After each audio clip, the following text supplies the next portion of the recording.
Hello friends, welcome back to my channel என்ன ருசிக்கலாம். இன்றைக்கி நம்ம பார்க்க போகிற ரெசிபி இஞ்சி சட்னி எப்படி செய்யலான்னு பார்க்கலாம்.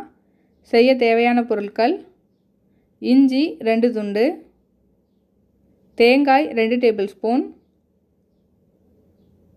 முழு கொத்தமல்லி 2 டேபிள் ஸ்பூன், உளுந்து 2 டேபிள் ஸ்பூன், ஜீரகம் 1 டேபிள் ஸ்பூன், மிளகாய் வத்தல் 5, புளி 1 டேபிள் ஸ்பூன், வெல்லம் அரை டேபிள் ஸ்பூன், எண்ணெய் 1 டேபிள் ஸ்பூன், கருவேப்பிலை 12 இலை, உப்பு தேவையான அளவு. இப்போ முதல்ல ஒரு கடாய் ஹீட் பண்ணிக்கோங்க. கடாய் ஹீட் ஆனதும் அதில் கொஞ்சம் ஆயில் சேர்த்து நம்ம எடுத்து வச்சுருக்க இஞ்சியை குட்டி குட்டியாக கட் பண்ணி இதில் சேர்த்துக்கலாம். இப்போ ஆயில் நல்லா ஹீட் ஆகிடுச்சு. இப்போ இதில் இஞ்சியை சேர்த்துக்கலாம். இஞ்சியோட ராஸ்மல் போகிற வரைக்கும் நல்லா ஃப்ரை பண்ணிக்கணும்.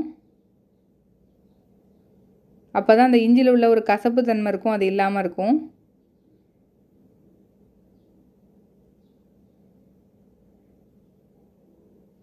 இப்போ நல்லா ஃப்ரை ஆகிடுச்சு. இது தனியாக ஒரு பிளேட்டில் எடுத்து வச்சுக்கோங்க.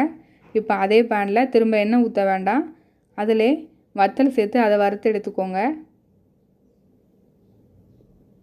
அதுக்கப்புறம் அதே இதில் உளுந்தும் முழு கொத்தமல்லியும் சேர்த்து நல்லா வறுத்து எடுத்துக்கோங்க.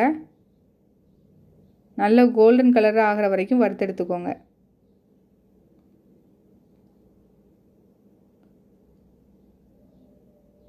இப்போ நல்லா வறுபட்டுருச்சு. இதையும் தனியாக எடுத்து வச்சுக்கலாம். அப்புறம் கருவேப்பிலை சேர்த்து அதையும் வறுத்து எடுத்துக்கோங்க. அப்புறம் ஜீரகம் இதையும் சேர்த்து நல்லா வறுத்து எடுத்துக்கோங்க. இப்போ இதை நல்லா ஆற வச்சு ஒரு மிக்ஸி ஜாருக்கு மாற்றிக்கோங்க.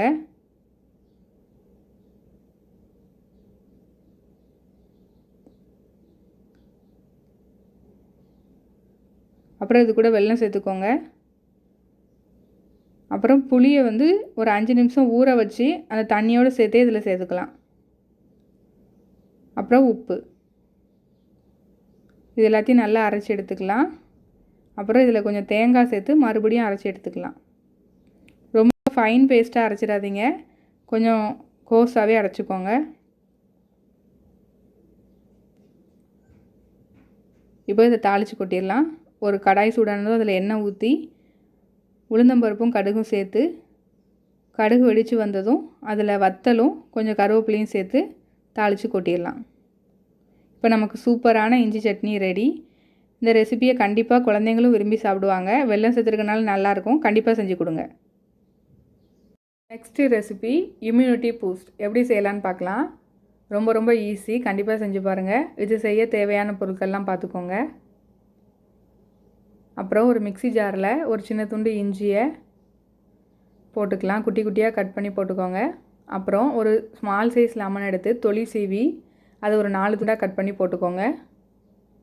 அப்புறம் ஒரு அரை டீஸ்பூன் மஞ்சள் தூள், அப்புறம் ஒரு 3 டேபிள் ஸ்பூன் ஹனி தேன் சேர்த்துக்க போகிறோம்.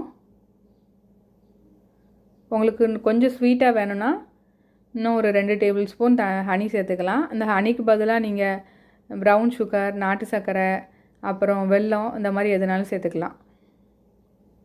இப்போது இதை நல்லா அரைச்சி எடுத்துக்கலாம்.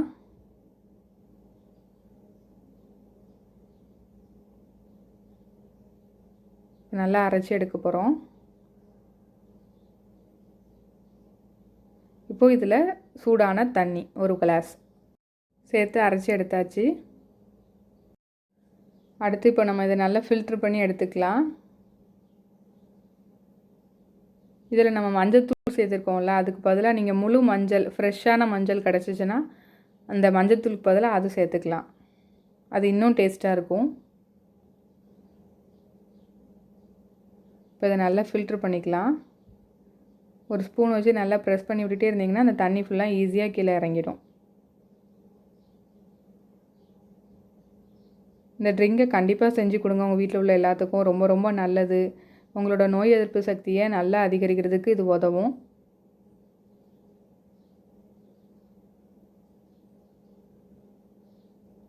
ரொம்ப ஈஸியான ரெசிபியும் கூட. ஒரு 5 மினிட்ஸில் பண்ணிடலாம். இப்போ நமக்கு இம்யூனிட்டி பூஸ்ட் ரெடி. கண்டிப்பாக செஞ்சு பாருங்கள். இந்த 2 ரெசிபியும் உங்களுக்கு பிடிச்சிருந்துச்சுன்னா லைக் பண்ணுங்கள், ஷேர் பண்ணுங்கள், கமெண்ட் பண்ணுங்கள். நம்ம என்ன ருசிக்கலாம் சேனலுக்கு சப்ஸ்கிரைப் பண்ணி பக்கத்தில் உள்ள பெல் ஐக்கானை கிளிக் பண்ணி ஆளுங்கிற பட்டனை கிளிக் பண்ணிக்கோங்க. அப்போ தான் நம்ம ஃப்யூச்சர் ரெசிபீஸ்லாம் உங்கள் நோட்டிஃபிகேஷன் லிங்க்கில் வரும். இஞ்சியோட யூசஸ் என்னலான்னு நான் டிஸ்கிரிப்ஷன் பாக்ஸில் கொடுக்குறேன். தேவைன்னா செக் பண்ணிக்கோங்க. Thank you friends.